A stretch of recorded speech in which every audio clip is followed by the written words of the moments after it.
ingkang hamurbeng bawana. Mugi bumi hamemayu hayuning urip, langit gambarake berkah, tejo sumunar madangi budi, lantir to amarta mili maringi panguripan. Rinunce lintanging salumai angkasa, sinirampur namaning condra, sumelak tejo lumimbrahing jagat raya. Sepi dudu tanpa swara, peteng dudu tanpa cahya, awit saben miwiti tansah ngandhut pepadang kang durung kawedhar. Geni dudu mung semplahing atu, nanging semuning budi. Dudu mung muruping obor, nanging muruping pangrasa. Bumi ngasta jejaking para luhur, langit nyimpen swaraning donga. Angin nglantarake ambuning pangajap, lan wengi dadi seksi bisu tumraping lelampahan iki. Ing ngarsaning Gusti kang murbeng dumadi, kawula nyuwun sih, nyuwun berkah lan nyuwun rahayu, supados budaya tansah pinetri, warisan tansah kauri-uri, lan kamulyan tansah jumeneng ana ing bebrayan. Monggo nalika geni wiwit murup, nalika kendhang wiwit gumrebeg, nalika gong wiwit ngetraki jagat rasa, kabuka lelampahan agung iki. Kirap geni 2026 Rahayu.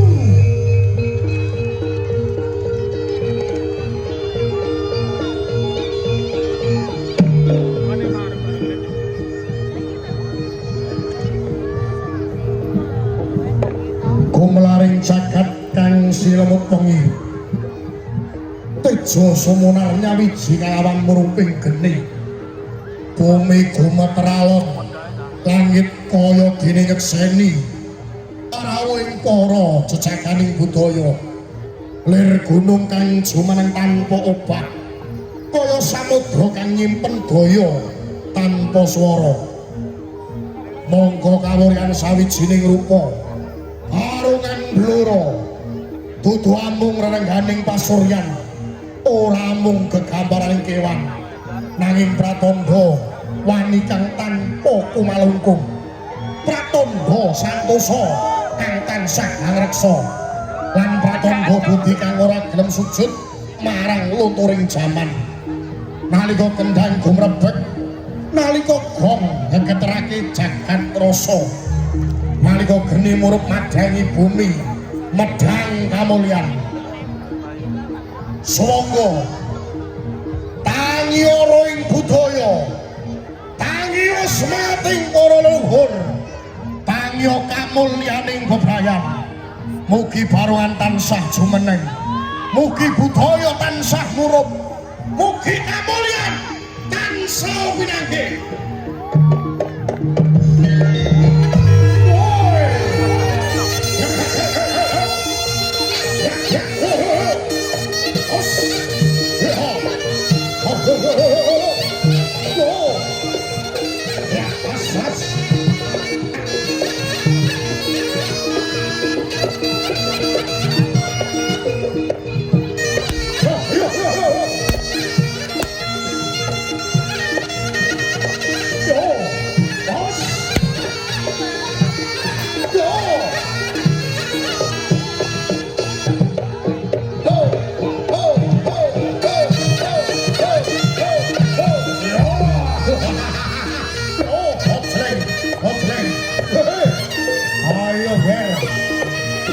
mergo mereka oh ya oh os oh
Sumunar lir condro harambar-ambar kawuryan putra kadewatan linuwih ing bebugen lantip ing panggraita pujangga anom sejering satriya kang tanpa biris papat tanpa kumalungkung trengginas ing lampah lan mantep ing pangabekti obaing lir banyu lumampah ulate kaya dene teja sumunar jejeg linggir tunggu tanpa wah mongko umlarana kawiryan Sumunarana kautaman mrih jumeneng pakarti satriya bujang ganong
ngeterake bumi samirana humilir angarak swaraning tembang tapak kasrat ora ngutur dening mangsa satriya turangga lumampah jejeg tatak bumi dadi saksi langit dadi pepadang lampah tanpa kendhat ngantos dumugining kamulyan.